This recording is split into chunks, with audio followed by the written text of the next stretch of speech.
What's up, guys? Justin with the Podcast Dojo. I want to start a new show on the channel called Criminal Profiles. In this series, we are going to talk about well-known criminals, and not just analyze their crime, but also their past and their upbringing, and how that may have correlated to who they are today. Today, we're going to talk about a criminal that I've found myself researching recently. So let's not waste any more time and dive in. Brian David Mitchell was the third of 6 children born to Irene and Cheryl Mitchell on October 18th, 1953 in Salt Lake City, Utah. Irene was a loving mother, but Cheryl had an odd perspective on raising children. Cheryl taught Brian about sex when he was 8 by showing him sexually explicit pictures in a medical journal, and even left books with sexual content within grasp of young Brian. When Brian was about 12, his father dropped him off on an unfamiliar part of town and told him to find his way home in an attempt to teach his son a life lesson. Brian's life began to take a turn for the worse when he was 16. He was arrested and sent to a juvenile detention home after exposing himself to a child. Cheryl bailed him out of jail, claiming that the girl's father overreacted. He began to get very argumentative with his parents, and he was sent to live with his grandmother. Brian would drop out of school and start a downward spiral into drugs and alcohol. At age 19, Brian would marry his first wife, Karen Miner. They were married for about 2 years and had 2 children together. Brian claimed that Karen had affairs and was abusing drugs. According to Brian's sister, neither Brian or Karen were good parents. They were young and wanted to party a lot. Brian failed to show up to his divorce court hearing and fled to New Hampshire with the kids. Brian's life would take a change again after talking to his brother when he returned from a mission trip. That is when Brian joined the Church of Latter-day Saints, where he met his second wife, Debbie. Debbie was divorced with 3 kids from a previous marriage. Debbie had stated that Brian started out as gentle but eventually became controlling and abusive, such as telling her what she could eat and what she could wear. It was around this time that Brian had an interest in Satan, but claimed he was only learning about his enemy. Debbie filed for divorce, claiming that Brian was cruel to the children and accused him of sexually abusing the children, but nothing was ever done about that. On the same day that Brian divorced Debbie, Brian would marry his third wife, Wanda Barzi. Wanda was a 40-year-old divorcee with 6 children. She left the children with her ex-husband when she married Brian. Some of Wanda's children would move in with her and Brian, but they found Brian very odd and threatening due to his erratic behavior. By the 1990s, Wanda's children had moved away and Brian had changed his name to Emmanuel and claiming that he was a prophet of God. The two would go around to homeless shelters preaching the word of God, but even the homeless people in the shelter were too weirded out by them and kept a distance from Brian and Wanda.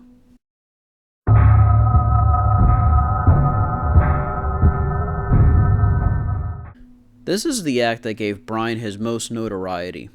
On the morning of June 5th, 2002, around 2 a.m., Brian David Mitchell cut out a screen in Elizabeth Smart's home and snuck in and kidnapped her.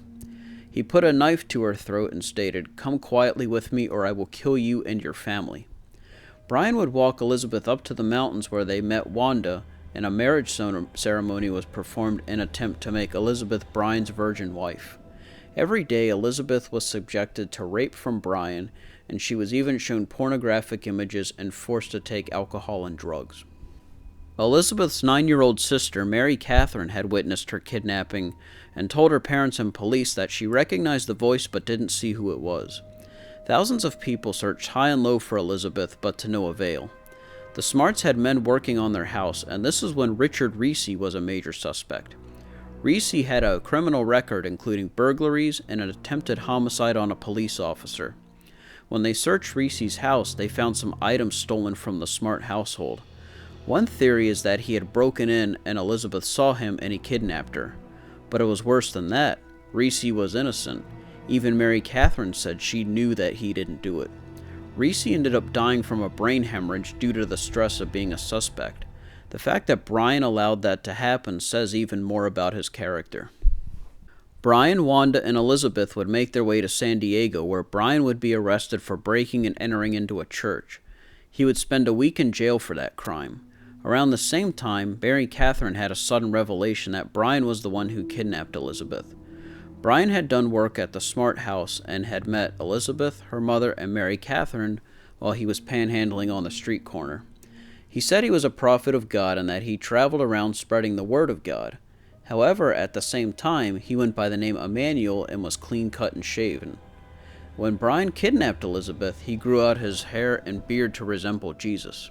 A sketch of Emmanuel was drawn, but the Smarts were advised not to release it out of fear of Brian fleeing. However, the Smarts eventually released the image and it was featured on America's Most Wanted. The Smarts received an anonymous call from Brian's sister. She told them that if Brian was the one who kidnapped Elizabeth, that they could guarantee she is still alive. Elizabeth was almost rescued when someone called the police while Wanda, Brian, and Elizabeth were at a public library. They traveled around in robes, with Wanda and Elizabeth wearing veils that almost covered their faces. A police officer confronted them, but Elizabeth stayed quiet and the officer left. Brian had told the officer that Elizabeth was his daughter and that the veils were for religious purposes. However, the day Elizabeth was rescued was when they returned to a city in Utah called Sandy. A couple had noticed Elizabeth, Wanda, and Brian walking around and called the police. When the police confronted them, Wanda and Brian gave out fake names. Elizabeth was disguised in a gray wig and sunglasses. Elizabeth was confronted by a police officer who asked her if she was Elizabeth Smart. She said that she was indeed Elizabeth Smart. Brian and Wanda were arrested. Currently, Brian is serving a life sentence in prison, and Wanda is supposed to be released in 2024, but she was released on September 19th, 2018. Well, that was a lot to take in. I'm glad that out of all of this, Elizabeth is safe and got to return to her family. Even better, she is now married with a family of her own.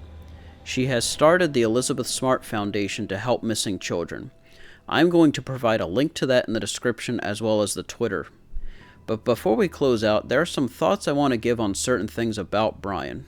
I'm over on your side. Get thee behind me, Satan! No, Get thee behind me, Satan! I do not think Brian was a Satanist. Why he studied Satan, I'm not entirely sure. But I don't even think he was religious, period.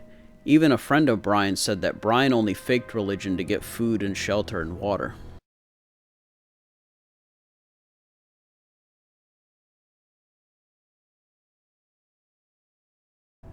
According to Elizabeth, she has been assured that Wanda will be under a microscope.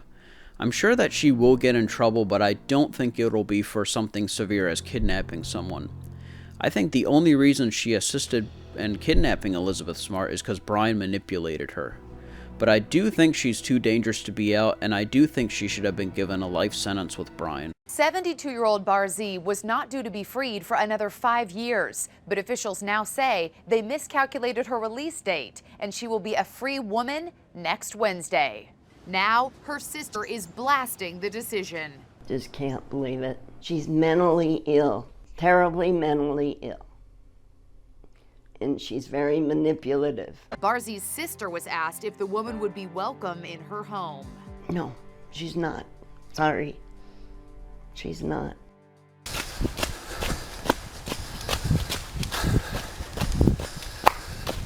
I think this is the most asked question in the case. I'm sure she did want to run. In fact, I think she did try to run at first, but Brian kept threatening her and her family. Brian, I believe, was a textbook narcissist.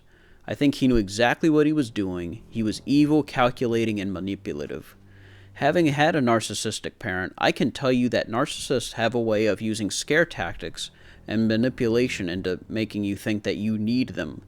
And that is exactly what I think Brian did to Elizabeth. I think it was fear for her life and the safety of her family is why she didn't run.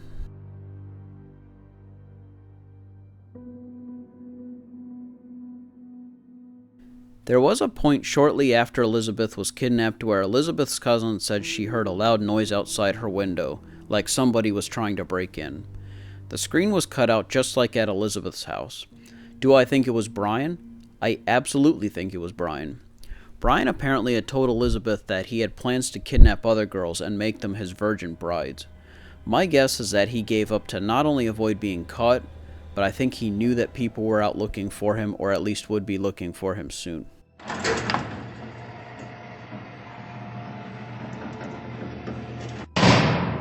So guys, if you enjoyed this new show, Criminal Profiles, please let me know in the comments section below. And if you did, let me know what other criminals you'd like me to talk about. The reason I found this whole case so interesting is, well, I'm the same age as Elizabeth Smart. In fact, I remember hearing her name on the news, but of course, being 14 at the time, I just didn't really pay that much attention. And I guess the other reason I found it so interesting is that Brian David Mitchell was so different than a lot of other criminals I've researched. You know, he wasn't a serial killer like Jeffrey Dahmer or Ted Bundy. He was just a crazy guy who tried to use God to justify what he was doing. But at the end of the day, like I said, I'm glad that this all turned out okay. Elizabeth Smart is doing well. And once again, be sure to check out the Elizabeth Smart Foundation.